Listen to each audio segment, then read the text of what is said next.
ini kita bahas tentang jenazah, agak ngeri-ngeri sedikit ya, karena ini bahas masalah mayit yang kita semua insya Allah akan berstatus itu ya. Semuanya pasti yang duduk di sini nih, yakin saya pasti akan berstatus jenazah. Cuman kapan-kapannya masih belum tahu. Nah, karena itulah ayo bersama-sama di momen ini kita sembari menjadi peringatan bagi kita bahwa kita ini hidup di dunia itu tidak lama ya. Sebentar, hanya sementara, dan nanti yang paling kekal abadi adalah di akhirat selamanya. Amin ya rabbal alamin. Dan nanti pastinya bukan hanya kalian ini yang akan mengalami jadi jenazah. Pastinya sesepuh-sesepuh kalian, keluarga-keluarga kalian, baik yang lebih tua, orang tua, paman, kakek, nenek ya, atau yang lebih muda, adik misalnya, suatu saat akan tetap merasakan ini. Jadi yang kita bahas pada pagi ini sebenarnya adalah ilmu pasti ya, ilmu pasti yang semua orang akan dibeginikan besok ya, akan dibeginikan besok. Apa saja? Baik, mari kita mulai. Bismillahirrahmanirrahim. Kullu nafsin dha'iqatul maut. Setiap yang bernyawa pasti akan merasakan mati. Lah, sebelum orang itu mati, ya, pastinya ada detik-detik dia menjelang ajal tersebut dicabut ya. Nyawa dicabut dari badan, itu ada detik-detiknya. Ini khusus orang yang matinya mati wajar ya. Kalau orang mati wajar itu gimana anak-anak? Jadi matinya paling tidak dalam kondisi sebelumnya adalah sakit ya. Karena ada orang itu mati tidak sebabnya tidak wajar. Tidak seperti pada umumnya. Apa misalnya tabrakan ya, kecelakaan, dibunuh orang kan gitu kan. Ada lagi yang matinya mendadak. Lagi main hadroh, rebana enak-enak, kotrun nada misalnya duk tak tak duk tak tak duk tak tak terus dicebut. Set, oh mati dah kan gitu. Kan ada tuh di YouTube ya, banyak ya orang yang mati mendadak ya, dalam keadaan seperti kebiasaan dia hidup. Yang senang main bola selama hidupnya, ada yang matinya pas ketika main bola, enak-enak giring tuh ya, mau ke gawang tiba-tiba dicabut mati di lapangan ya. Ada yang matinya dalam kondisi keadaan sedang kiroah ya, baca Quran seperti yang terjadi di Jawa Timur mungkin beberapa tahun lalu ya, hati-hati Nazilah ya, tapi tidak apa-apa, bagus gitu ya. Lagi enak-enak kiroah di depannya Bu Khofifah ya, Gubernur Jawa Timur waktu itu, tiba-tiba langsung mati, wafat. Tapi alhamdulillah bagus. Makanya sabda Rasulullah, yamutul mar'uh ala ma asya alaih ya. Orang itu akan mati sebagaimana kebiasaan dia hidup. Kalau hidupnya sering sholat, sering ngaji, insya Allah matinya insya Allah minimal dalam keadaan seperti itu ya. Tapi kalau orangnya seneng dugem ya, dus gitu ya, seneng trek-trekan, seneng balap-balapan, maka jangan salahkan ya kalau nanti kalian matinya juga dalam keadaan seperti itu. Ya mutul mar'uh ala ma asya alaih. Tapi suatu saat ketika kita sudah mati, dibangkitkan dari kubur, itu akan mirip sebagaimana gaya kita mati. Wa yub'atsu ala ma mata alaih.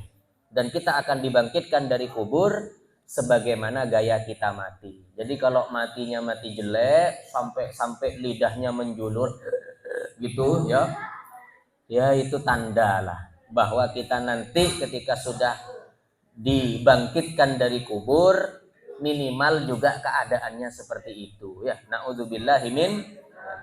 Lah, pada momen pagi ini saya akan membahas awal orang prosesi mati, tapi mati yang dalam keadaan wajar ya, seperti pada umumnya, yaitu dalam keadaan sakit ya.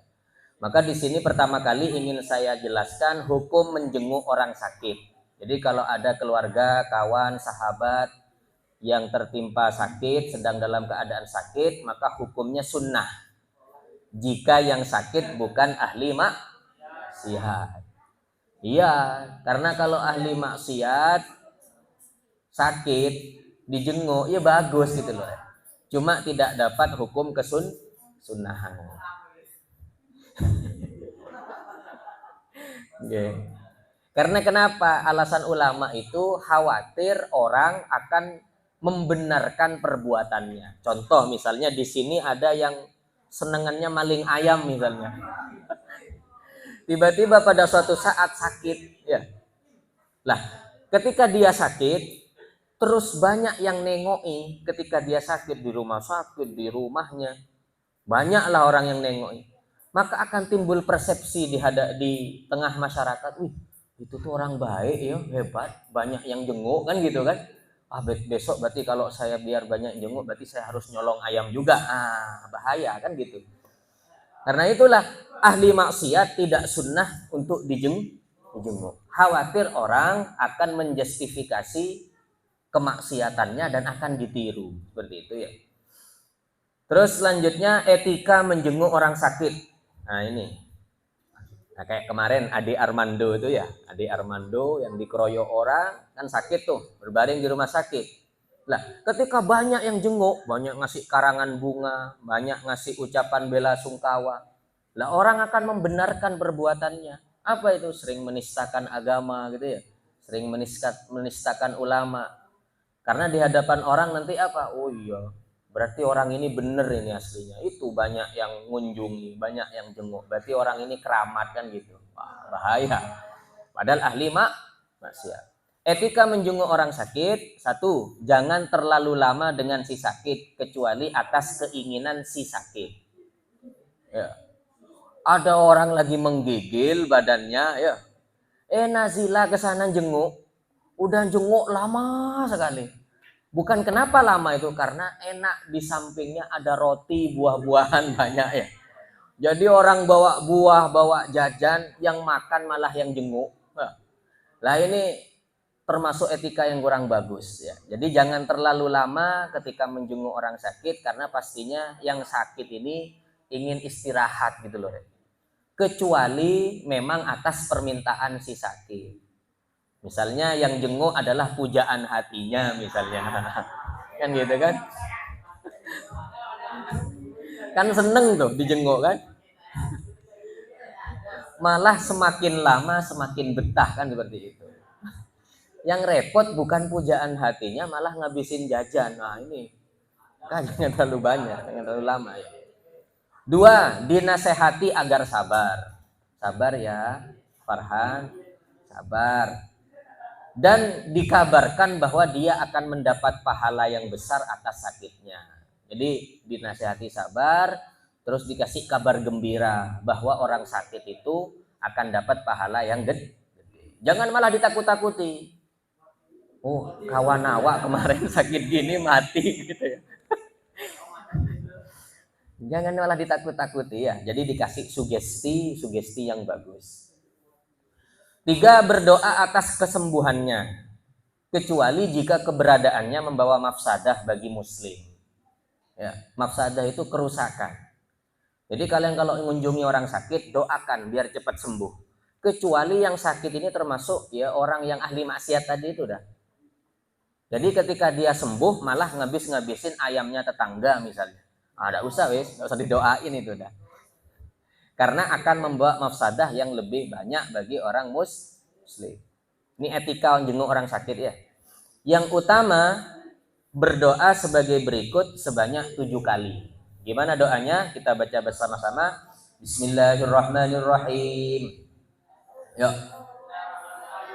As'alullahal azim,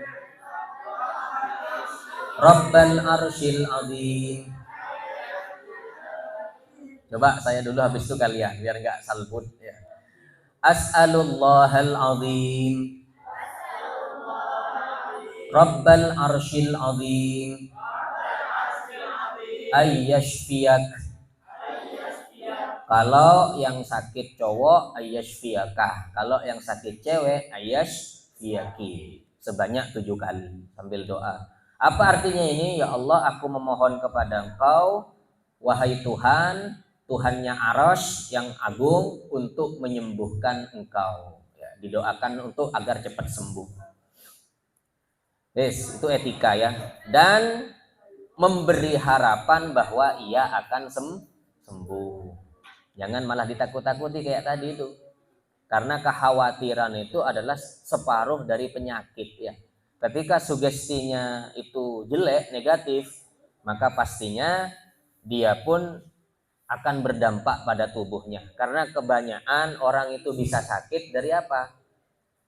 Hanya beberapa persen yang dari makanan ya. Yang banyak itu dari pikiran. Ya, dari pikiran kita ketika kita sumpek mikirin apa misalnya. Maka biasanya orang seperti ini rentan untuk terkena penyakit. Baik penyakit medis, non medis, atau penyakit psikis ya. Seneng menyendiri gitu ya. Terus apa ya? Ya pokoknya tidak gampang bergaul, biasanya sering sakit ya. Karena kekebalan tubuhnya, imunnya lemah ya. Terus disuruh memperbanyak membaca surat Al-Ikhlas. Qul huwallahu ahad, Allahus samad, lam yalid wa lam yulad wa lam yakul lahu kufuwan ahad. Nah, wis, itu etika ketika menjenguk orang sakit. Lah, sekarang kalau sudah dijenguk sudah, didoain sembuh sudah. Ternyata Allah berkehendak lain ya.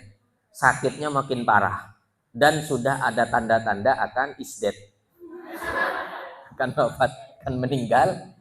Maka gimana yang harus kita lakukan? Nanti ini bisa dipraktekkan ya kepada anggota keluarga kalian, bapak, ibu, kakek, nenek, paman, bibi, semuanya. Yang pertama adalah sunnah untuk dihadapkan ke kiblat ya. Usahakan yang dipilih pertama kali itu posisi tidur miring. Jadi usahakan wajahnya dalam posisi tidur miring tersebut, wajahnya dihadapkan ke kiblat. Jadi kalau sudah ada tanda-tanda akan nak meninggal. Kalau nggak bisa tidur miring karena sulit misalnya, saking parahnya sakitnya, maka solusi kedua gimana? Ditidurkan terlentang. Kakinya diarahkan ke timur, kepalanya berarti kakinya diarahkan ke mana itu? Ke barat, kepalanya di timur. Tapi kepalanya agak ditinggikan. Ya, kepalanya agak ditinggikan dengan bantal. Jadi tetap wajahnya akan tetap menghadap ke kiblat. Bisa dipaham ya? Jadi ada dua solusi untuk menghadapkan wajah ke arah kiblat. Nomor 2, duduk di sebelah kanan ya. Dan menuntun kalimat tauhid la ilaha illallah. Nah ini nih, ini ngeri nih sudah ya. Kalau sudah ditalkin la ilaha illallah ini berarti benar-benar ini sudah akan menjelang prosesi meninggal ya. Karena sebenarnya gini, la ilaha illallah itu termasuk zikir yang paling ringan ketimbang zikir yang lain. Saya sering sebutkan ini ya. Kalau zikir yang lain itu butuh pergerakan bibir untuk mengucapkannya. Contoh, Allahu Akbar, Allahu Akbar, Allahu Akbar, ada bibir yang ikut andil. Andaikan bibir kamu pegang, Allahu Akbar, Allahu Akbar, tidak bisa. Ya. Contoh lagi apa? La haula apa? Subhanallah, Subhanallah, Subhanallah. Bibir dipegang, Subhanallah, Subhan, tidak bisa. Tidak sempurna ya. Itu zikir-zikir yang lain butuh pergerakan khusus la ilaha illallah itu unik. Satu-satunya kalimat zikir yang paling ringan itu sebenarnya la ilaha illallah. Kenapa? Karena tidak butuh pergerakan bibir, cukup lidah. Andaikan kamu pegang pun bibirmu mengucapkan la ilaha illallah itu masih terdengar sangat sempurna. La ilaha illallah, la ilaha illallah, sempurna enggak? Sempurna ya? Padahal bibirnya Ini menunjukkan apa Ustaz? Kata ulama, sebenarnya la ilaha illallah itu zikir yang paling ringan. Harusnya ya, karena ringan, orang yang sakaratul maut pun itu harusnya mudah untuk mengucapkan. Harusnya. Lah ternyata kok faktanya si calon mayit ini kok sulit mengucapkan. Oh, berarti ini sudah berkaitan dengan amal perbuatan berarti. Dikir yang sudah seringan itu kok tetap tidak bisa ngucapin. Oh, berarti tanda-tanda sudah bahwa orang ini sudah tidak akan selamat di alam yang nomor 3. Alam pertama alam rahim ya. Alam kedua alam dunia. Alam ketiga alam alam yang terakhir alam akhir. Jadi la ilaha illallah itu mudah.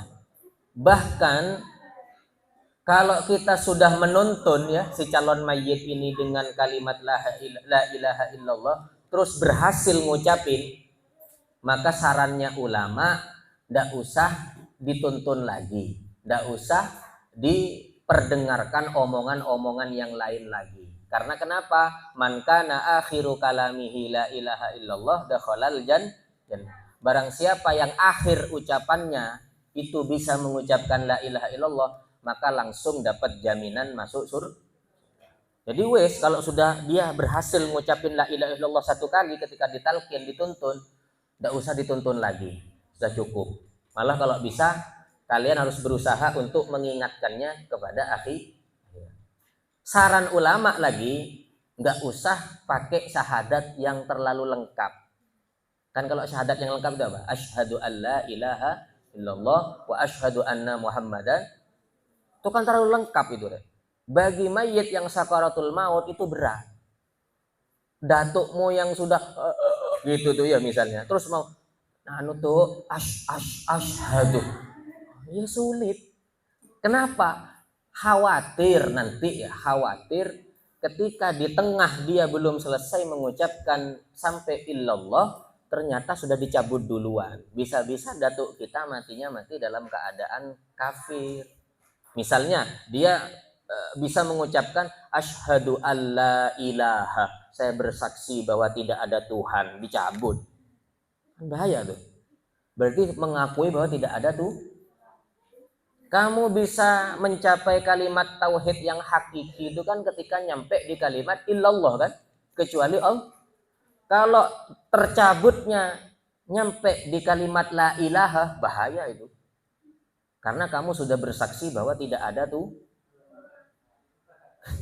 Karena itu sarannya ulama lagi, kalau yang sakaratul maut ini betul-betul tidak bisa ngomong secara lengkap, asyhadu alla tidak lengkap, la ilaha illallah sudah tidak lengkap juga, maka cukup ditalqin dengan kalimat Allah, Allah, Allah tuh Allah, Allah, Allah diperdengarkan di telinga kanannya. Itu lebih apa namanya? Simple dan lebih insya Allah lebih hati-hati ketimbang yang tadi. Karena kalau la ilaha mati habis sudah. Murtad ya, kafir karena sudah bersaksi bahwa tidak ada tuh Tuhan. Biasanya yang bikin kita merinding itu ketika mengucapkan la ilaha illallah itu gimana? Ketika mau ngusung mayit itu ya. Itu kan ada nada khasnya itu la ilaha illallah. Coba kita tundukkan kepala sejenak ya. Kita mengingat seakan-akan kita di posisi itu. Kita mengingat seakan-akan kita di posisi itu. Coba ucapkan kalimat la ilaha illallah itu dengan nada yang sudah umum. Ya. Tapi diresapi ya. Ya, adik-adik yang cowok lagi ya. Bisa ya.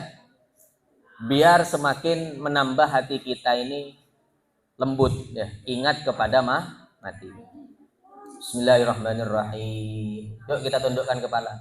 La ilaha illallah, la ilaha illallah, la ilaha illallah, Muhammadur Rasulullah, la ilaha illallah, la ilaha illallah, la ilaha illallah, Muhammadur Rasulullah, la illallah, la ilaha illallah, la ilaha illallah, Muhammadur Rasulullah, la ilaha illallah, la ilaha illallah, la ilaha illallah, Muhammadur Rasulullah, la ilaha illallah, la ilaha illallah, la ilaha illallah, Muhammadur Rasulullah, la ilaha illallah, la ilaha illallah, la ilaha illallah, Muhammadur Rasulullah. Ya, itu ya. Jadi kalimat itu, nada ini akan lebih sangat menakutkan ya ketika di hadapan kita sudah ada keranda yang digotong ya. Jadi nada yang paling mengerikan di dunia ini ya nada tadi itu, irama tadi itu. Sengeri-ngerinya irama ya irama itu ya, karena mengingatkan kepada kematian. Terus selanjutnya ketika sudah ada tanda-tanda akan meninggal, dibacakan surat Yasin dengan nyaring ya, dan ar-ra'du dengan lirih. Apa bedanya dua surat ini? Kalau surat Yasin gunanya untuk menyegarkan pikirannya si mayit kepada akhirat, makanya diusahakan dengan nyaring. Tapi kalau ar-ra'du, surat ar-ra'du disarankan dengan suara lirih, jangan keras-keras. Kenapa Ustaz? Karena surat ar-ra'du itu salah satu faedahnya adalah apa? Tuhawwinu alaihi khurujar ruh, memudahkan keluarnya ruh.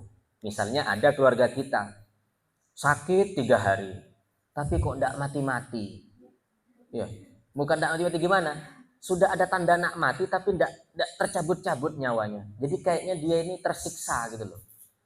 Kan ada orang kan yang sekarat itu kadang sampai 3 hari 5 hari itu ya, sudah mau mati tapi tidak tercabut-cabut nyawanya. Ya mungkin ada amal dulu waktu di dunia yang menyebabkan rohnya itu masih nyangkut ya, sehingga oleh Allah dibikin betul rasa sakitnya sakaratul maut.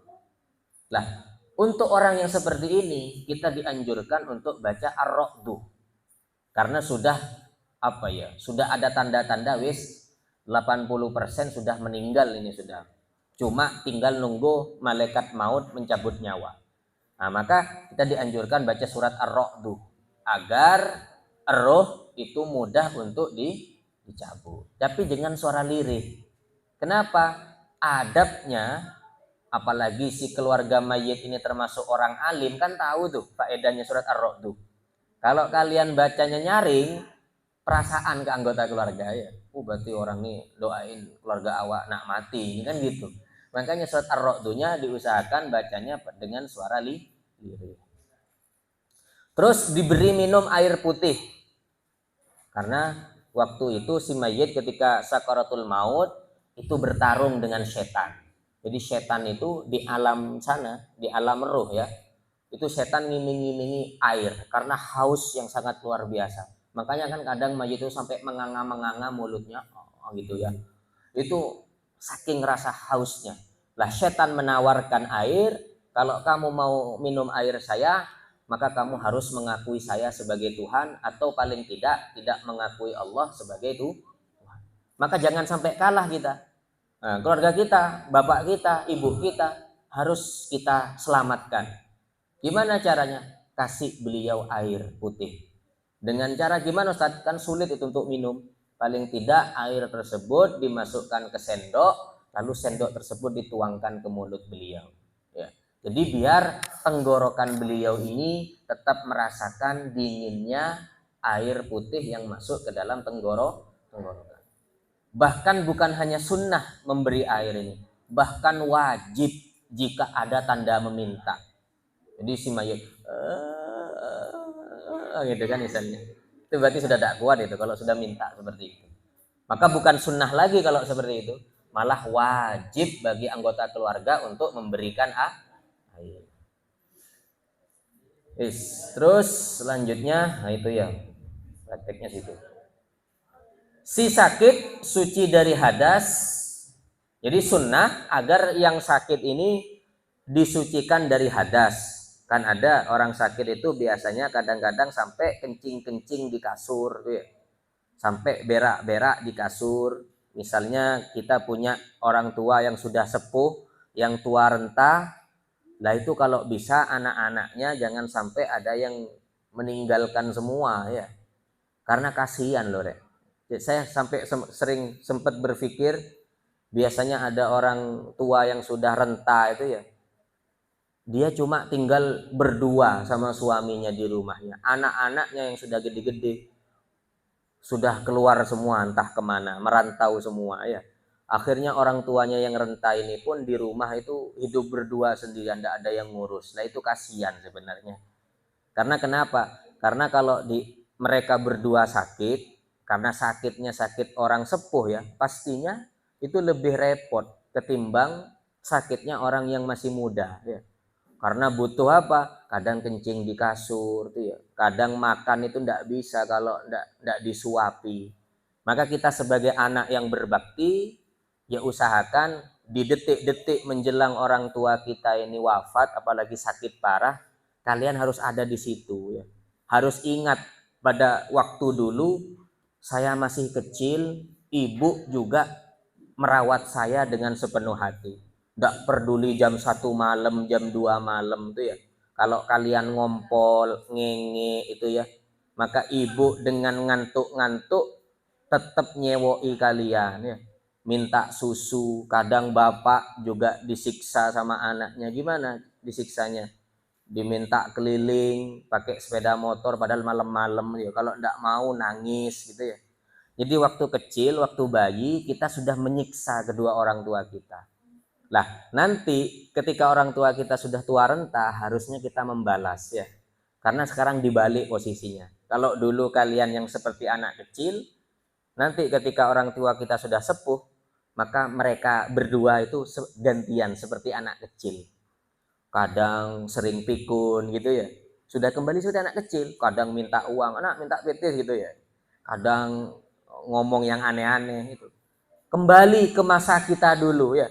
Dulu kita seperti itu, seperti anak kecil. Sekarang orang tua kita oleh Allah dibalik juga posisinya. Kayak anak kecil juga. Nah, kita sebagai anak harus sabar merawat. Kalau anak yang durhaka gimana? Biasanya dibuang orang tuanya. Dititipkan ke panti jompo ya.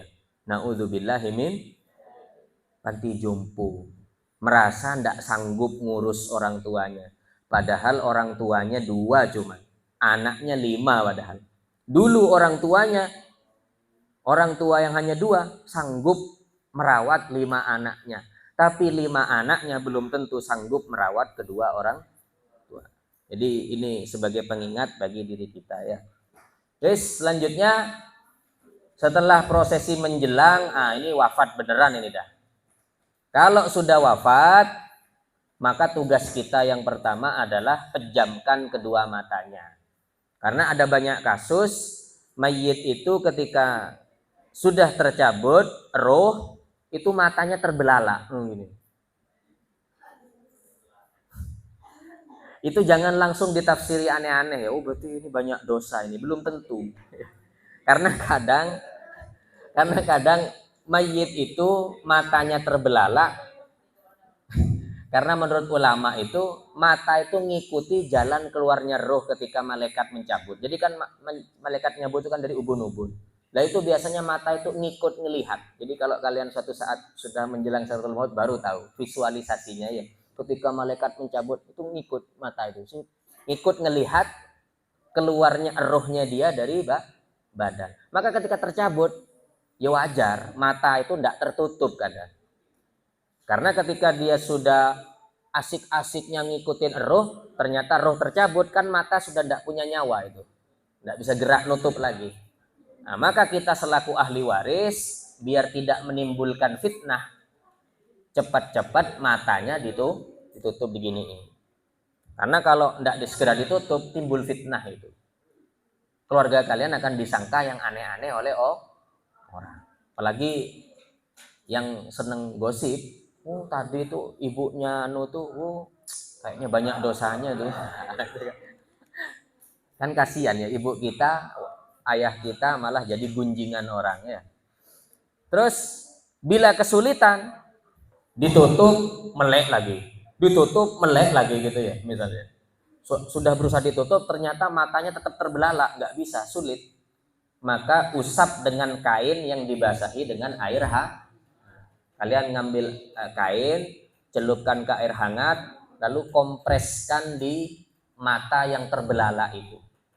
Maka insya Allah dengan izin Allah, mata itu kan uratnya akan mengendor, maka akan bisa terpejam nanti sendiri.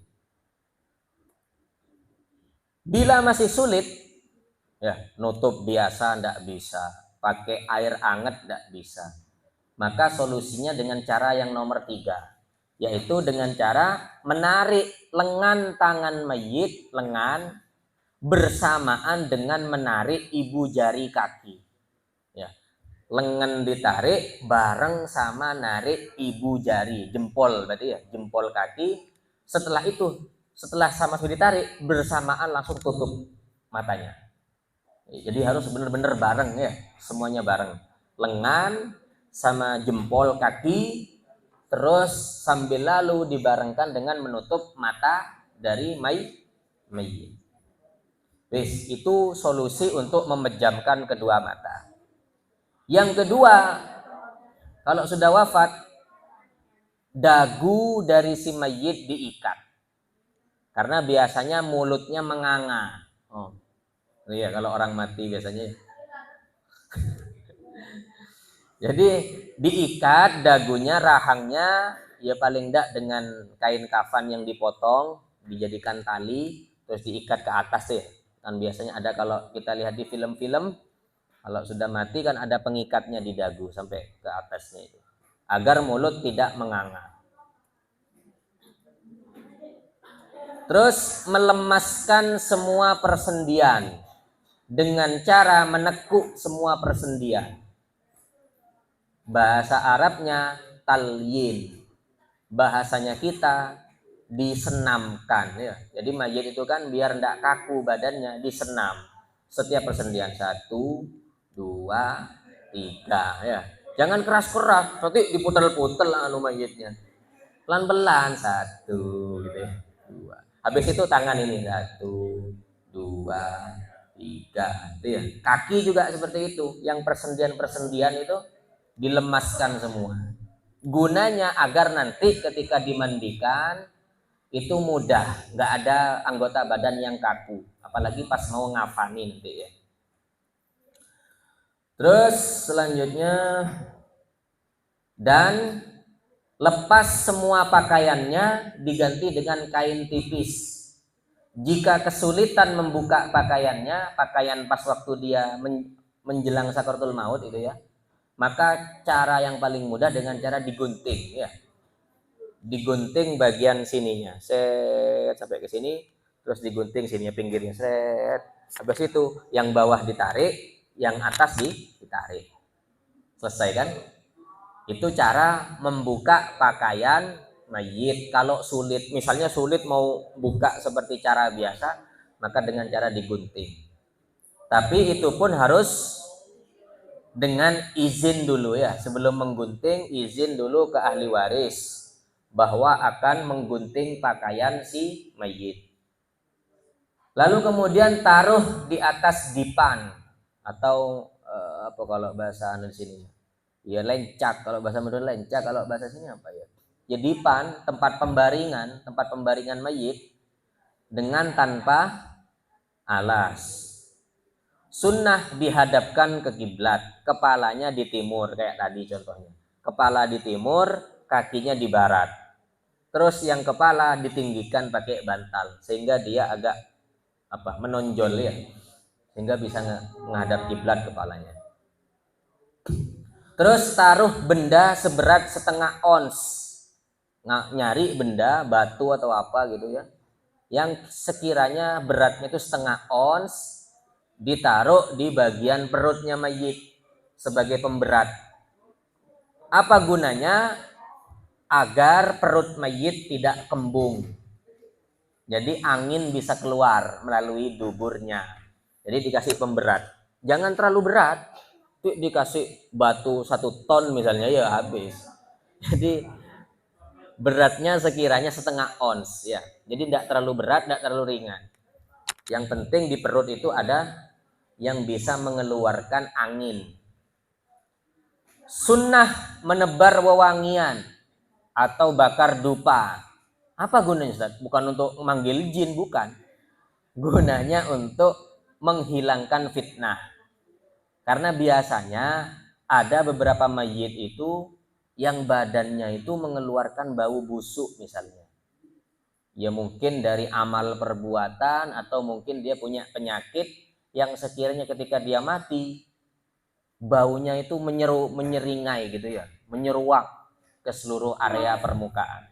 Maka kita disunnahkan bakar dupa, wewangian biar tidak ada orang yang menfitnah ya. Jadi nanti kalau dengar bau busuk pas di tengah-tengah ada orang mati, orang ngumpul kan jadi bahan gunjingan. Kasihan mayitnya. Ini paling ini. Mayitnya banyak dosanya ini yang gitu kan. Jadi bakar wewangian. Terus segera bayar hutangnya. Nah, ini khususnya ke ahli waris. Makanya kalian nanti juga ini PR sebagai kalian nanti kalau jadi orang tua ya misalnya.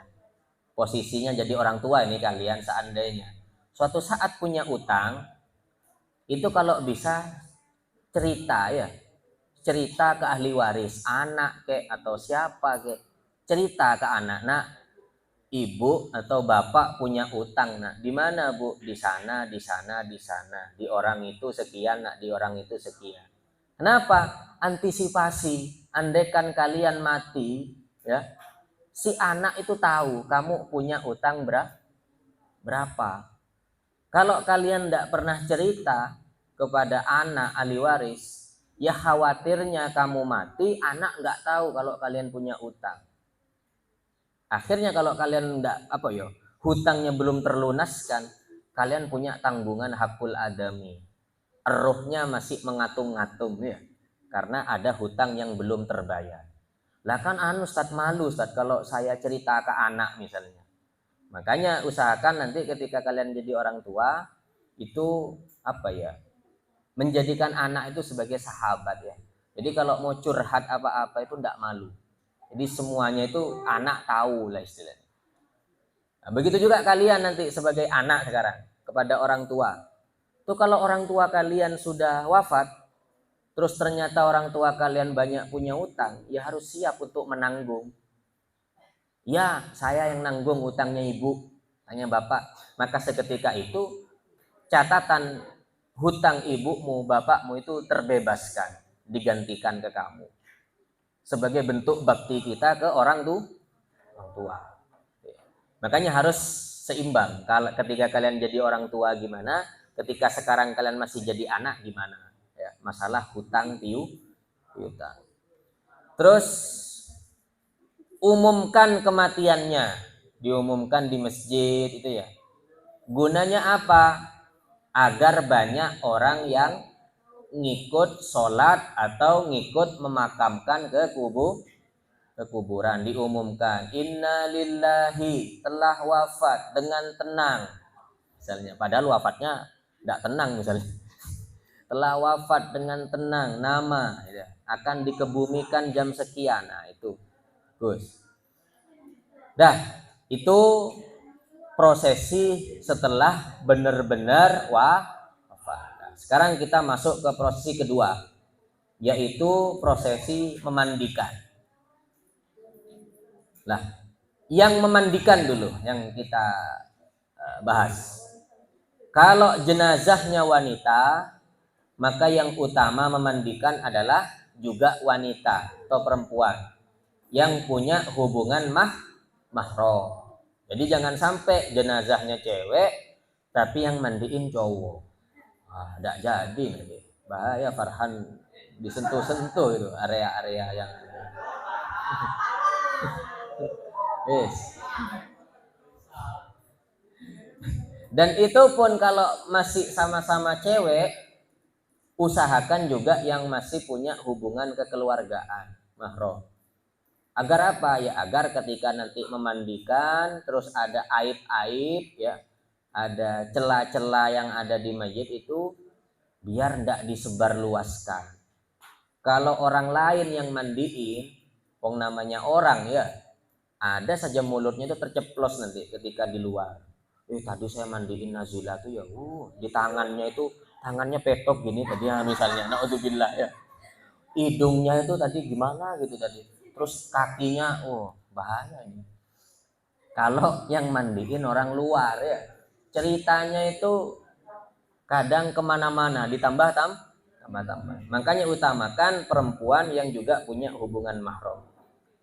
Lelaki tidak boleh memandikan kecuali suaminya atau mahram. Jadi kalau istri kalian wafat, boleh suami memandikan sebagai bentuk penghormatan terakhir. Kalau jenazah pria sama, yang utama lelaki juga yang mandiin. Jangan sampai yang mati cowok yang mandiin cewek. Tidak jadi gitu. Terus perempuan tidak boleh memandikan kecuali istrinya atau mahramnya. Jadi sehidup semati ya. Kamu mati, saya tetap hidup. Persiapan memandikan. Siapkan tempat tertutup dan beratap. Jangan ditaruh memandikan mayat itu di tempat yang vulgar. Karena ada tempat itu cuma tertutup tok tapi tidak ada atapnya. Kan ada kan tertutup tok sama kain, dikelilingi kain tapi di atasnya bolong. Ya itu rawan apa? Diintip tetap. Apalagi kainnya nggak terlalu tinggi kan diginiin. Enak tuh ya mandiin mayat gitu. Atau dilihat dari atas tingkat 2 kan masih bisa dilihat. Kalau tempat pemandiannya ndak ada atap. Makanya usahakan tempatnya tertutup dan beratap. Karena mayit itu juga harus dijaga kehormatannya ya. 2, ditutupi kain tipis wajib. Jadi jangan ketika mandiin mayit itu langsung jor gitu. Ya tetap ditutup di bagian atasnya ya. Karena mayit itu juga punya aurat ya, punya kemaluan, punya harga diri. Lalu tebar wewangian, sama kayak tadi, biar kalau ada bau-bau yang enggak, bau-bau busuk misalnya, tidak menjadi fitnah. Terus tutup wajah mayit selama memandikan, tutup wajahnya, jangan dibiarkan terbuka wajahnya. Kecuali sedang ihram, matinya di Mekah misalnya. Maka ketika memandikan, sunnahnya bukan ditutup tapi dibuka, khusus yang sedang ihram. Sebaiknya mayit dipangku 3 orang ya. Ini praktek memandikan mayit. Jadi mayitnya itu tidak ditidurkan di atas dipan secara langsung gitu ya, tapi dipangku sama 3 orang. Yang orang pertama di bagian kepala mayit, orang kedua di bagian tengah-tengah perut mayit, orang ketiga memangku kaki mayit. Jadi 3 orang dipangku. Karena kalau dipangku itu enak. Tangannya si yang mangku itu bisa sambil bersihin badan-badan mayit yang ada di bagian bawah. Kalau tidak dipangku itu kan sulit. Karena mayitnya akan dibolak-balik kan gitu. Bolak, dibalik lagi kayak panggang, ayam panggang. Bolak-balik lagi. Makanya sebaiknya mayit dipangku 3 orang. Yang memandikan yang amanah. Jangan yang tidak amanah. Seperti tadi, aibnya disebar. Atau nggak ada aibnya tapi dibuat-buat. Nah itu bahaya itu. Makanya jangan sampai kita memasrahkan memandikan mayit itu kepada orang yang suka gosip misalnya, suka ngomong misalnya itu ya. Walinya sunnah hadir. Wali dari si mayit itu sunnah hadir di pemandian untuk menyaksikan. Nah, terus ukuran minimal memandikan. Jadi ketika mandiin mayit, berapa ukuran minimalnya ini ya? Bersihkan dulu seluruh najis yang ada di tubuh mayit, lalu ratakan air ke seluruh tubuh mayit. Ini yang minimal. Minimal itu apa? Paling sedikitnya. Bersihin dulu, digosok badannya, habis digosok diratain pakai air. Ini minimal. Berarti orang yang ya mungkin punya ketersediaan air yang tidak cukup banyak. Ini ukuran minimal. Tapi jika ingin yang sempurna ya, cara mandiin, maka ikuti cara berikut. Sebelum memandikan, ini cara yang sempurna ya. Bersihkan kotoran di perut dengan cara mayit diposisikan duduk agak condong ke belakang dan tekan perut mayit berulang-ulang dari atas ke bawah, ditekan. Ini cara paling sempurna, caranya seperti ini, tutorialnya ya. Sebelum mandiin, dibopong dulu dalam keadaan duduk mayitnya, sambil lalu perutnya ditekan-tekan dari atas ke bawah. Ya, agar kotorannya keluar semua. Pada saat menekan perut bagian kanan, orang yang berada pada posisi kaki mengangkat paha kiri mayit, demikian pula sebaliknya. Terus untuk menyentuh auratnya wajib menggunakan alas atau sarung tangan ketika menyentuh bagian aurat. Apalagi kemaluan ya, tidak boleh langsung pakai tangan, tapi pakai sarung tangan. Untuk selain aurat, hukumnya sunnah. Sunnah pakai sarung tangan. Suami atau istri boleh menyentuh aurat mayit tanpa alas. Kalau suami disentuh-sentuh nggak apa-apa.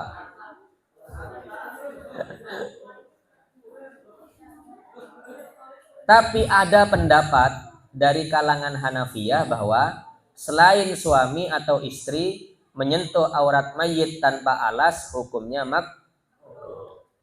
Kemudian bersihkan seluruh najis pada mayit. Terus membersihkan dubur dan kubul dengan tangan kiri ya, nyewoi. Kubul kemaluan depan, dubur kemaluan belakang. Dan wajib menggunakan alas. Bersihkan gigi. Nah, gigi mayit dibersihkan dengan jari telunjuk kiri, dibersihin. Dan lubang hidungnya dengan jari kelingking. Ya, bersihin gigi pakai telunjuk, bersihin hidung pakai jari kelingking. Jadi kotoran-kotoran hidungnya biar keluar semua. Upil-upilnya itu ya. Dan itu pun memakai alas ya. Lalu kemudian bersihkan kotoran di bawah kuku.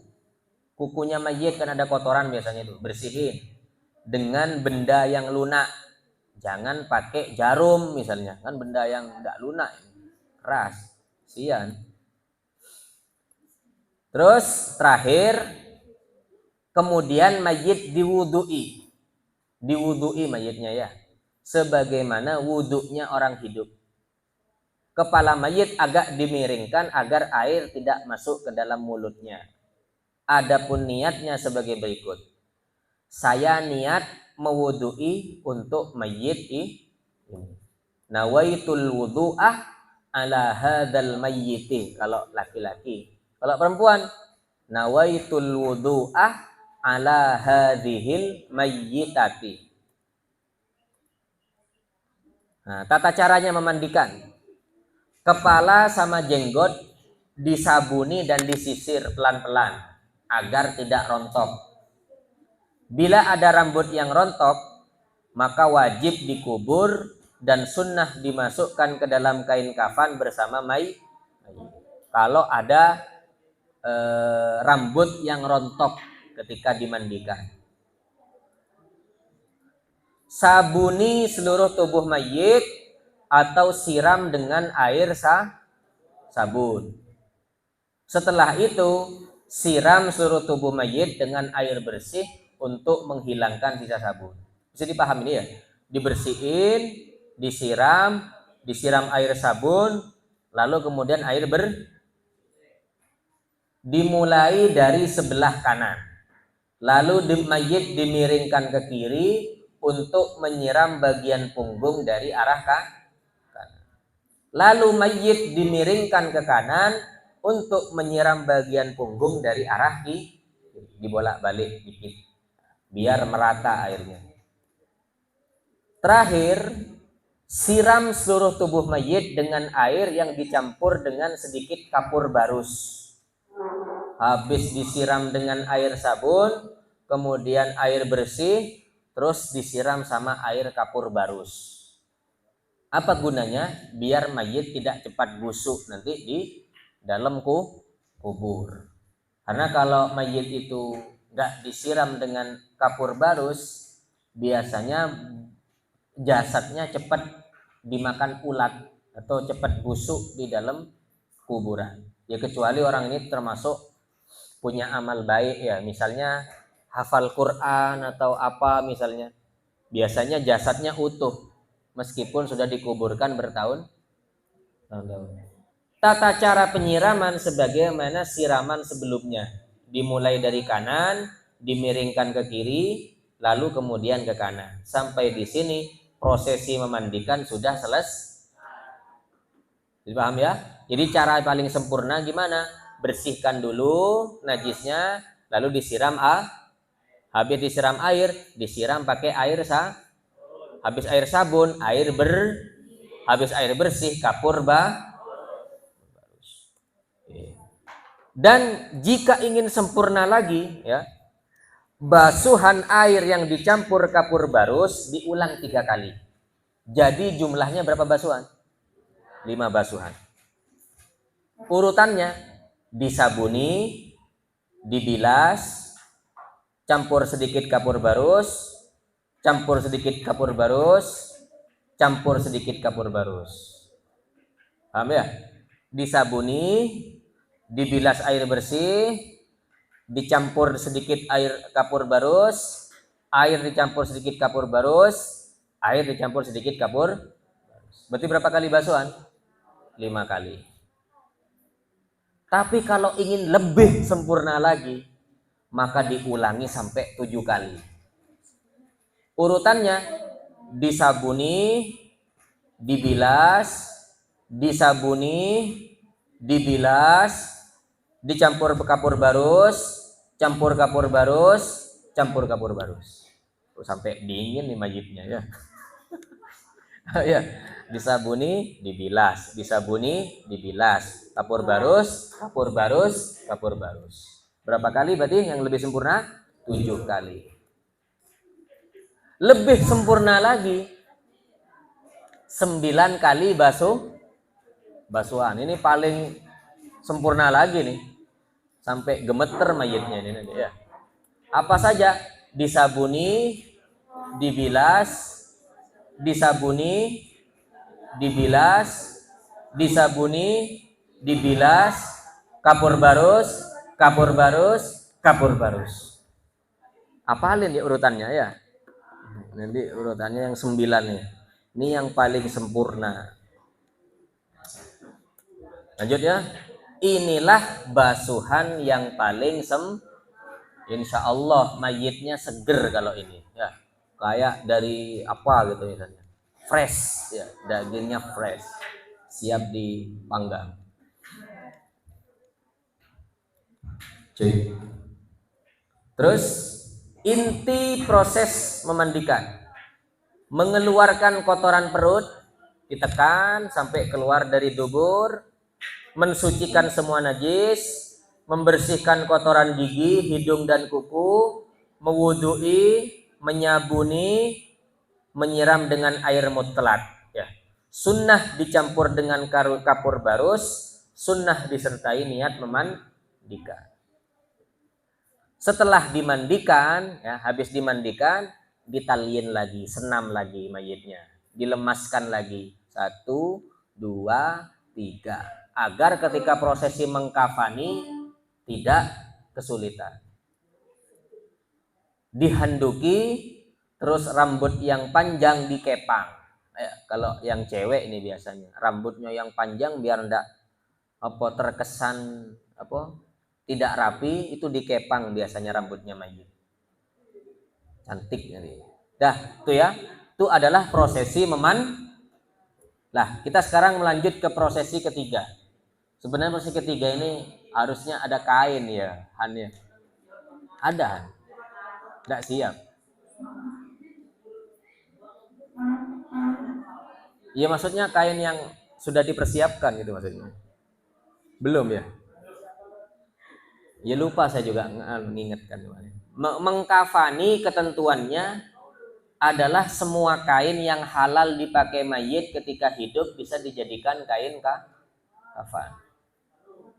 Sunnah kain putih kecuali Abu Nawas ya.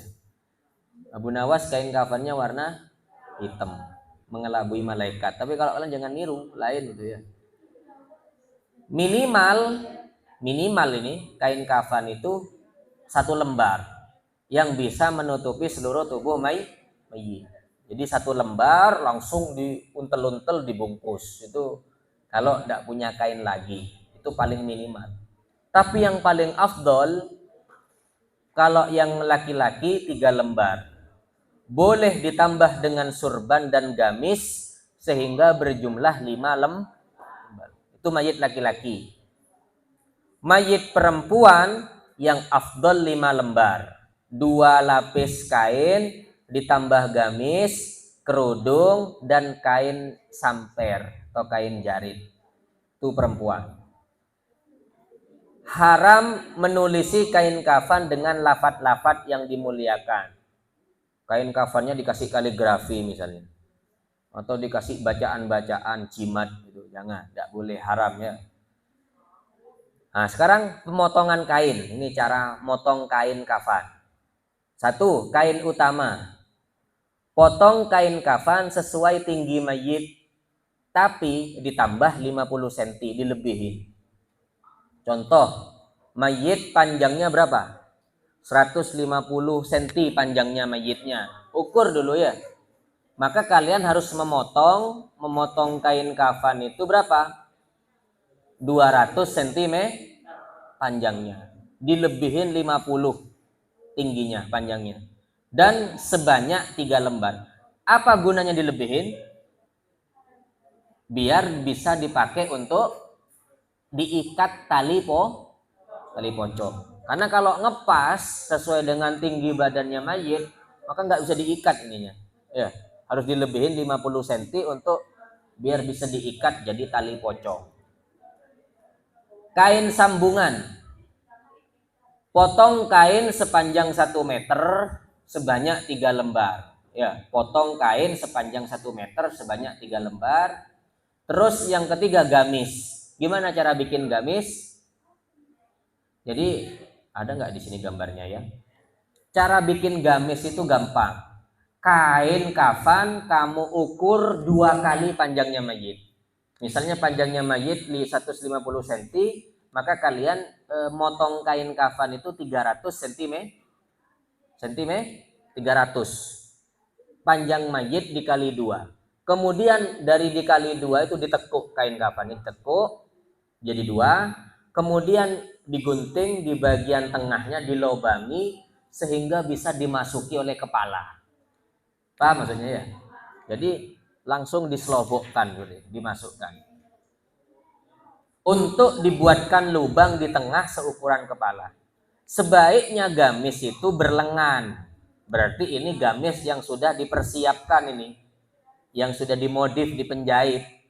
Kalau belum dimodif ya versi simpelnya kayak tadi, kain kafan di model lebih tinggi 2 kali dari ukuran mayit, kemudian tengahnya dilobangi. Itu yang lebih simpel. Kalau mau yang lebih sempurna, ya gamisnya dikasih lengan dan dijahit sebagaimana gamis orang hidup. Terus jarit atau samper atau sewek kata orang Jawa dipotong sekira-kira 1,5 meter untuk dijadikan jarit. Bentuk kain jadi ya seperti itu. Contoh kainnya ya. Yang kain utama itu ukurannya panjang mayit sama 50 cm. Itu kan panjangnya ke sana berarti ya. Terus di bagian pinggirnya dijahit kain sambungan. Itu di bagian pinggirnya sana. Ukuran kain sambungannya 1 meter. Apa gunanya kain sambungan itu? Untuk nutupin tangan, sendakepnya tangan tuh. Nah, itu kan kain sambungannya. Ini repot sebenarnya kalau ada prakteknya. Nah, itu gamis. Gamis itu modelnya kayak gitu. Ukurannya 2 kali panjangnya mayit, kemudian di tengah-tengahnya digunting tuh, dilobangi, dibuat tempat kepalanya mayit. Nah, masuk kan? Jadi yang kain depan sama kain belakang. Penyusunan kain kafan pria. Nah, ini kalau mayitnya cowok, ini cara nyusun kain kafannya. Itu apa itu? Tali ya. Bagian paling bawah tali. Kasih tali, terus di bagian kaki, terus di bagian tangan. Tali dulu. Habis tali, kain. Ya. Kain 1 lembar, kain utama dijahit dengan kain sambungan di pinggirnya tuh. Untuk tempat sendakep tangan. Kain kedua diseling ya. Kain sambungannya di sebelah kiri. Tuh, kain yang pertama sebelah apa itu ya? Kanan. Yang kain kedua sambungannya di sebelah kiri. Terus kain ketiga sama seperti kain yang pertama. Kain. Selanjutnya celana dalam. Ini urutannya. Dibikinkan kain di model seperti itu, modifikasinya ya. Modif. Ya. Celana dalam.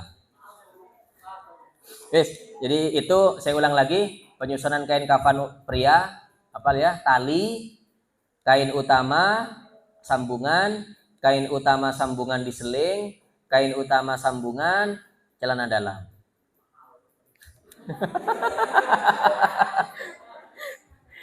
Sekarang kain kafan wanita. Tali. Nah, talinya unik. Kenapa kok bentuknya gini? Karena beda. Di sini ada menonjol. Nah, jadi harus kuat. Ya, harus kuat menalinya. Kalau versi talinya kayak punyanya laki tadi, tidak bisa. Untuk diikat itunya ya. Itunya tidak bisa diikat. Makanya bentuk talinya agak beda ya, disilang. 4 malah ya. Karena cewek ini memang agak beda ya. Boros. Iya. Terus kain utama sambungan diseling. Apa itu? Kerudung. Apa ini? Gamis. Kepalanya dimasukkan di lubang itu, terus ditekuk yang sana. Terus jarit, sewek. Boros ya kalau cewek ini ya. Banyak kainnya. Ini sudah siap nih dijadikan lemper nih ya. Yang terakhir, celana dalam.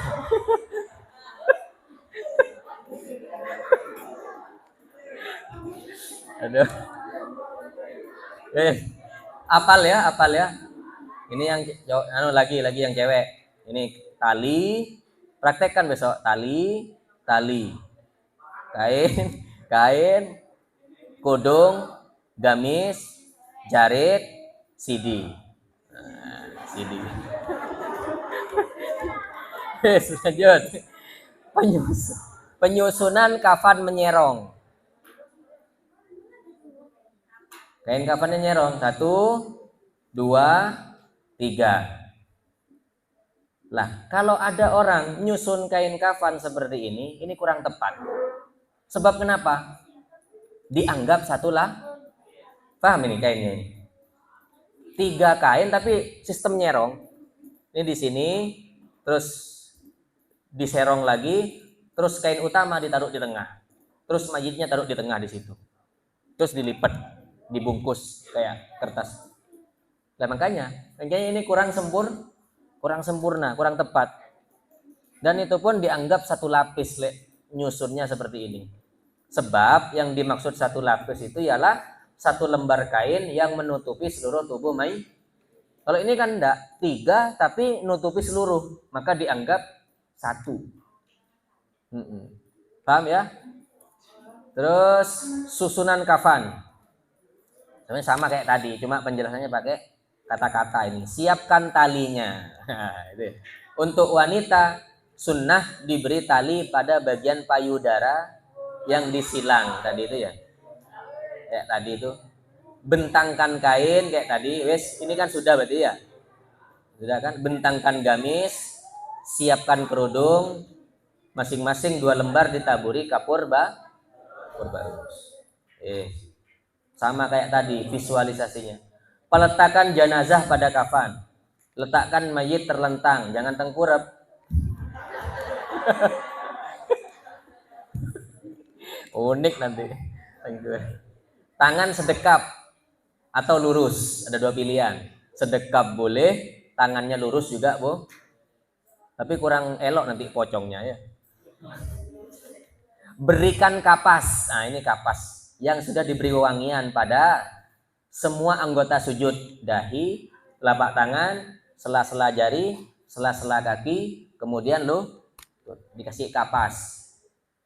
Terus semua lubang, mata, hidung, telinga, mulut, dubur, sama luka-luka kalau ada, dikasih kapas. Kelebihan kain pada bagian kepala, sunnah lebih panjang daripada kaki. Paham ini? Tali pocongnya ya, usahakan yang bagian kepala lebih panjang ketimbang yang bagian kaki. Jadi pengikat pocong yang bagian kaki lebih pendek ketimbang yang bagian atas. Jadi biar ada tandanya bahwa ini yang kepala, itu yang kaki. Terus, selesai deh. Kafan selesai. Dan sekarang masuk ke sholat. Yes. Siap ya sholatnya? Ini gampang sholat nih. Ketentuan sholat jenazah harus suci, harus berdiri, mayit sudah suci, semua benda yang tersambung dengan mayit harus suci kecuali jika di dalam kuburan. Jika mayit laki-laki, imam sunnah berdiri sejajar pundak. Gimana prakteknya ya? Ada prakteknya. Kalau mayitnya coba ke depan, siapa ya? 2 ada, Farhan sama. Nah, sini. Ngadep mana ya? Yang ngadep kiblat ya, anggap sana kiblat ya. Kamu mayitnya sini. Tidur. Siapa mayitnya?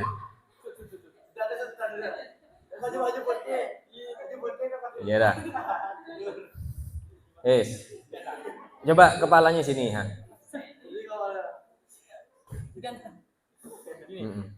Nah, ini coba ya. Jika mayit, tidur atau nih ya. Selanjutnya, kalau mayitnya laki-laki, imamnya berdiri sejajar pun di sini berarti. Ya. Kalau mayitnya cewek, imamnya berdiri di pinggul sana. Paham ya? Lah, ini ada perbedaan nanti, pendapat para ulama. Jadi mayit, ngeri. Masalah kepala ya. Kepala ini apa kalau sini nih? Sebelah kanannya barat apa? Selatan ya. Kepalanya ini nih, kepala ini kan barat. Berarti sana apa berarti? Utara ya. Sana apa? Kalau bahasa Maduranya Dejah, Lao. Kalau sini apa? Kalau bahasa Indonesianya? Utara sana. Nah, kepalanya kan ada di utara. Ketika mayitnya laki-laki, imam ada di sejajar pun. Coba gini. Ketika posisinya seperti ini, coba dilihat bagian mana yang lebih panjang kalau dilihat dari belakang. Kiri ya, bagian kiri kan ya. Lah ini ada yang mengatakan ulama itu ini ndak kurang kesunahan. Maka biar yang paling panjang itu bagian kanan, ya, maka kepalanya dibalik, bukan di sini, tapi di sono. Coba. Nah, kamu karena mayatnya laki-laki sejajar mana? Pun sana. Nah, beda kan ya? Mana yang bagian paling banyak? Kanan. Nah ini yang lebih sunnah sebenarnya, khusus mayit laki. Tapi ini nanti akan ada perbedaan pendapat ketika kalian di kampung kalian. Coba dilihat, kalau laki-laki biasanya kayaknya kepalanya di sini. Ya, ya sebenarnya tidak salah, bener. Cuma kalau mau diadu ya masalah kesunahan, lebih sunnah seperti ini. Kenapa? Karena bagian kanannya lebih panjang. Nah sekarang kalau cewek dengan posisi kepala seperti itu, terus imam harus ada di mana? Pinggul. Enggak beda, pinggul agak sini nanti. Mana bagian yang lebih panjang? Tetap ke sana kan? Kalau sama kan di sini tengah. Tetap yang paling banyak kemana? Ke kiri kan? Ke kanannya lebih sedih. Maka usahakan kalau yang cewek dibalik. Nah. Maka ketika dipinggul sanaan, makanya lebih panjang. Nggak bingung kan ya? Paham ya? Nah, wis ini posisi imam dan posisi kepala mayit. Selanjutnya sunnah memperbanyak jamaah minimal 3 shaf. Coba. Ayo siapa berdiri 3. Misalnya ini mayitnya banyak dosanya sampai yang ikut jamaah sholat sedikit, cuma 3 ekor cuma. Terus coba siapa di sini? 3 orang. Nah, jadi yang nyolati akhirnya cuma 3 orang, tidak banyak. Maka usahakan gimana? Biar sunnah sejajar apa di belakang? Di belakang. Nah, gitu. Sana. Ini di belakang nih. Kamu ke belakang. Ini sejajar lurus. Nah. Paham ya? Ini kalau makmumnya bedik. Kalau cuma 3 ekor, maka diposisikan seperti ini. Apa tujuannya, Zat? Sebenarnya ini agak akal-akalan sebenarnya. Kan orang itu semakin ke belakang softnya kan, kata malaikat, ini banyak nih berarti yang nyolati gitu ya. Kalau cuma 1 soft, 3 orang, maka dihitung sama malaikat tetap 1 soft. Makanya diakali ya. Sekiranya softnya apa jenenge? Panjang gitu ya, minimal 3 soft. Mamin muslimin, karena ada hadis mamin muslimin yamutu fayusalli alaihi salasatu sufufin minal muslimin illa ujabah. Tidaklah orang muslim yang mati kemudian disolati 3 soft kan, meskipun per softnya 1 orang gitu loh, maka orang tersebut akan diwajibkan masuk surga. Kalau yang ini di model kayak sholat jamaah biasa, maka dihitungnya berapa? Cuman 1 soft. Menurut Imam Romli, bahkan 3 soft ini dengan imam. Ya, kalau Imam Romli lebih minimal lagi. 3 soft itu dihitung sama imam malah. Ya, kayak ini. Kalau yang selain Imam Romli, nambah 1 lagi berarti. Ya, makmumnya harus si imam lain. Kalau ini versi minimal dari Imam Romli. Jadi untuk membentuknya cukup minimal 3 orang bersama imam. Menurut Imam Ibnu Hajar, makmum dijadikan 3 shaf jika mencapai minimal 6 orang. Jika tidak, maka cukup dijadikan 2 Kalau orangnya 6 baru di model kayak gini. Ini menurut pendapat Imam Ibnu Hajar. Tapi kalau orangnya tidak sampai 6 maka cukup 2 shaf. Berarti yang itu agak maju ke depan. Maju ke depan. Nah, gitu. Jadi perbedaan pendapat ya. Jika makmum 5 orang, maka yang 4 membentuk 2 shaf. Ini kalau jumlahnya berapa? Yang 4 membentuk 2 shaf, yang 1 berdiri sejajar imam. Ya, yang 1. Kalau yang ini 5. Posisi kepala tadi sudah ya. Saat disolati kepala mayit ada 2 pendapat. Banyak dari kalangan mutaakhirin menyatakan yang afdol posisi kepala mayit di sebelah kiri imam. Karena biar banyakan anggota kah? Ulama Yaman juga Syekh Ismail berpendapat sebaliknya. Nah, kayak tadi saya bilang, bisa kepalanya sebelah sini, bisa kepalanya sebelah sana. Macam sholat jenazah. Kalian hafal nih sholat bacaannya ya. Nah, coba ini nanti praktek. Kalau gaib, jenazahnya berada di tempat lain, hanya bagi yang kesulitan hadir. Kalau yang hadir, jenazahnya berada di hadapan musolli. Berarti kayak gini, sholat jenazah hadir. Syarat sholat hadir sama kayak gitu ya. Musolli tidak boleh mendahului. Oh ini. Syarat sholat hadir berarti mayitnya ada di tempat. Musolli tidak boleh mendahului posisi mayit. Kamu kan di sini, mayitnya di mana? Depan. Jangan sampai dibalik, mayitnya di belakang. Yang nyolati di depan.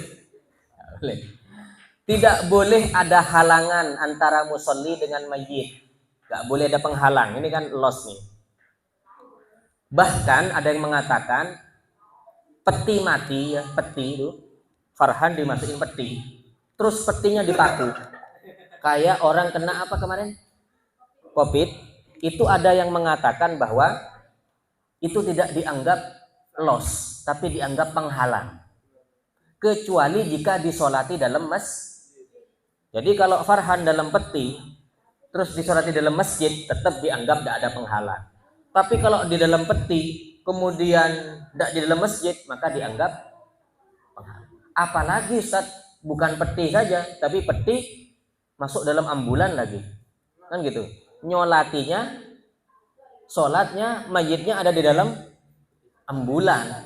Maka itu ada yang mengatakan dikatakan penghalang itu. Makanya kalau yang hati-hati itu biasanya ketika nyolati mayit itu kerandanya itu dibuka bagian atasnya. Jadi mayitnya yang paling bagus seperti itu. Ketimbang kerandanya ditutup. Kan biasanya kalau kalian nyolati mayit kebanyakan kerandanya dibuka atau ditutup? Tutup ya. Ya itu perbedaan pendapat sih.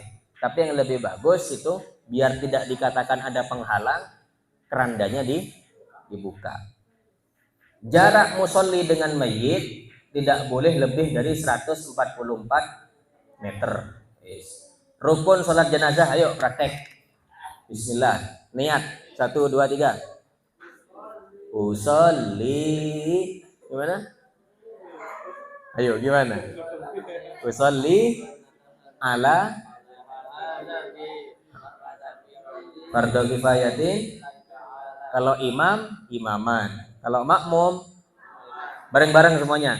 Usolli, laki-laki ya. Itu udah 3. Usolli ala mayyiti arba'a takbirati fardhu kifayatin imaman makmuman lillahi ta'ala.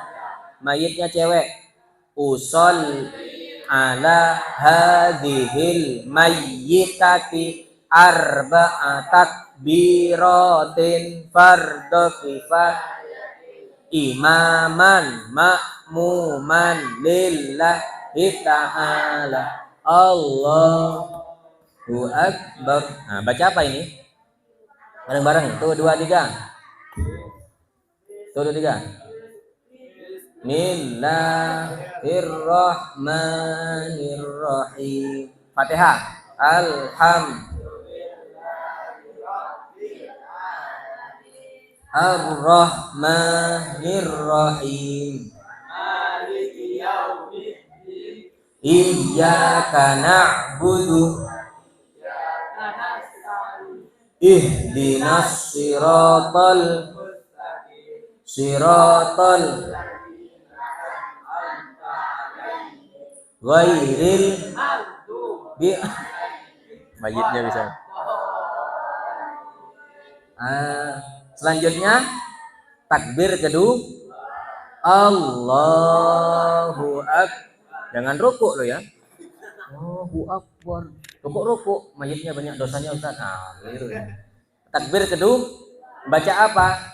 Salawat. 1 2 3. Allah Muhammad wa ala kama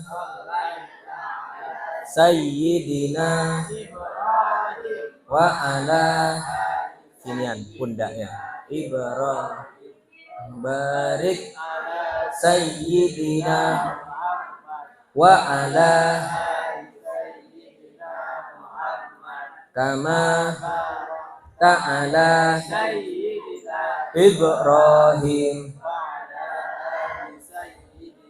Ibrahim lamina innaka hamidum majid. Selanjutnya takbir ketiga Allahu Akbar. Baca doa untuk Allah wa afihi. Kalau cewek Allah fir warham wa lalu kemudian takbir lagi Allahu Akbar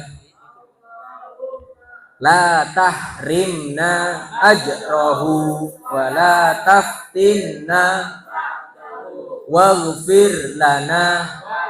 Kalau cewek Allah la tahrimna ajroha taftinna waghfir walaha. Selanjutnya assalamu alaikum warahmatullahi wabarakatuh. Assalamu alaikum warahmatullahi wabarakatuh. Nah, selesai ya? Dah, selesai. Farhan. Angkat. Paham ya? Dan yang terakhir penguburan. Ya, terakhir. Penguburan menuju makbarah. Dah, hampir selesai ya. Posisi kepala mayit ada jadi kalau mau ngusung mayit itu kepalanya di depan, kakinya di belah, jangan keliru.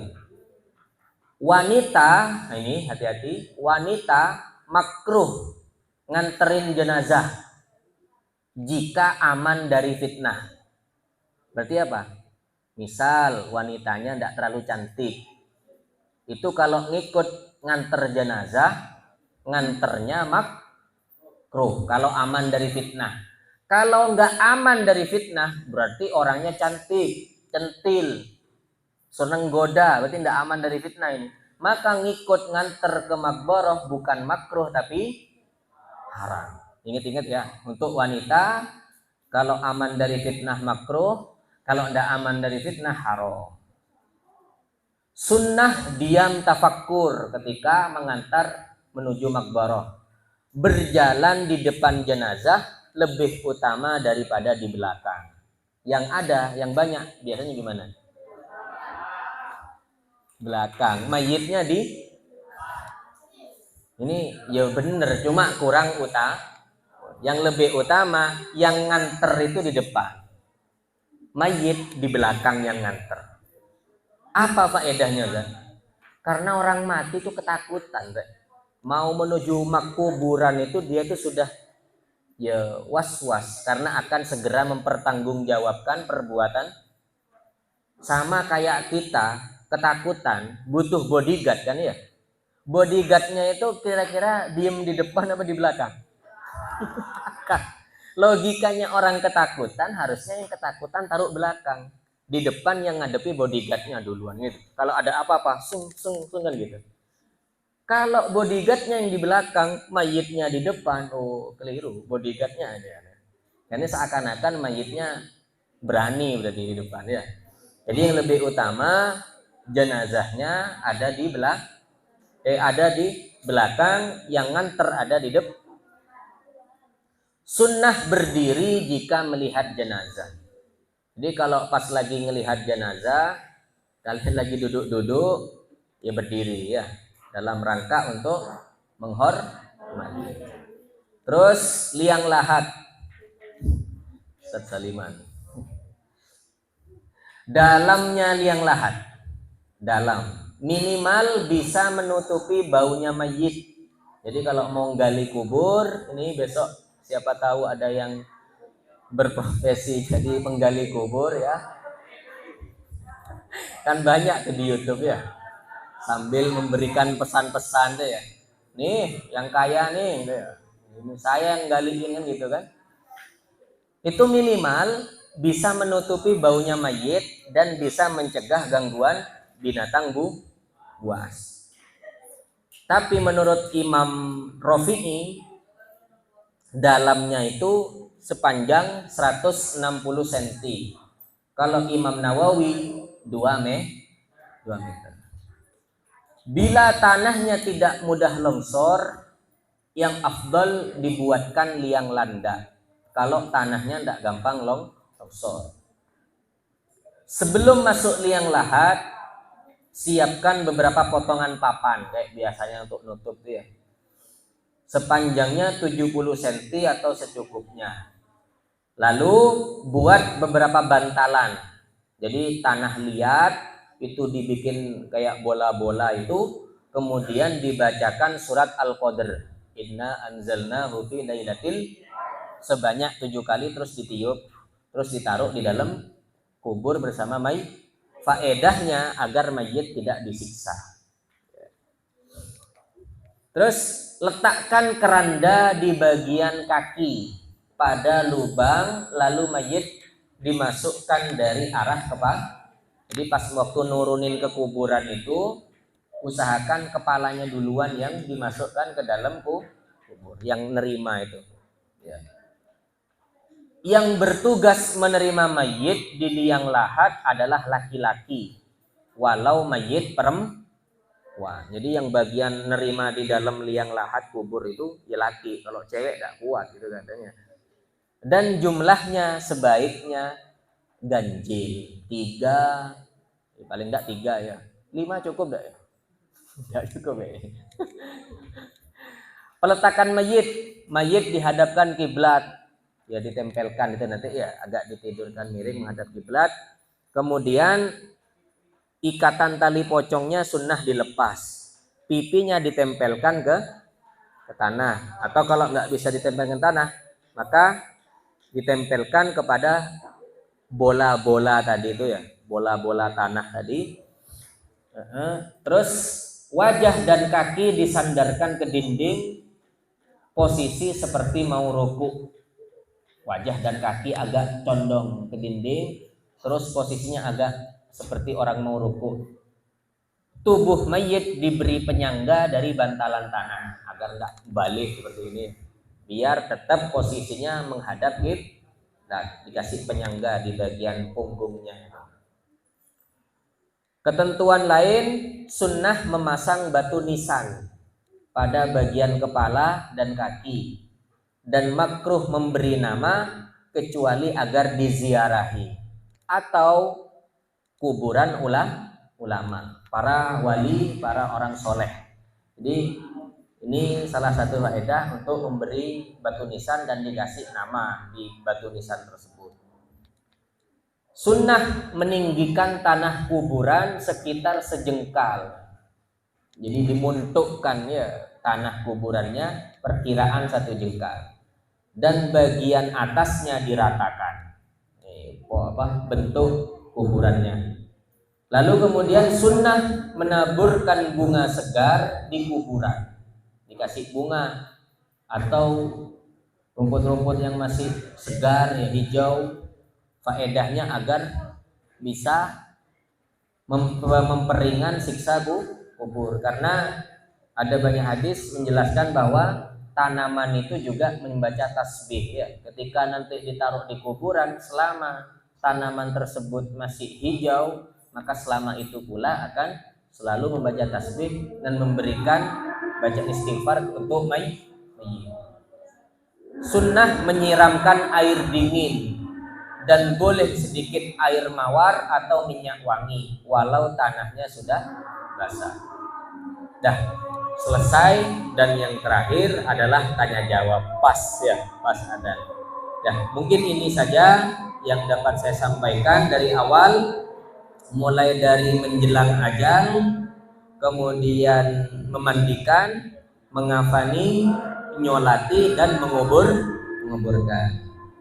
Semoga apa yang kita bahas pada pagi menjelang siang ini dicatat oleh Allah sebagai majelis ilmu yang insya Allah penuh dengan rahmat dan juga barakah dari Allah Subhanahu wa taala, dan ilmu kita dijadikan ilmu manfaat dan barakah. Bilirabal.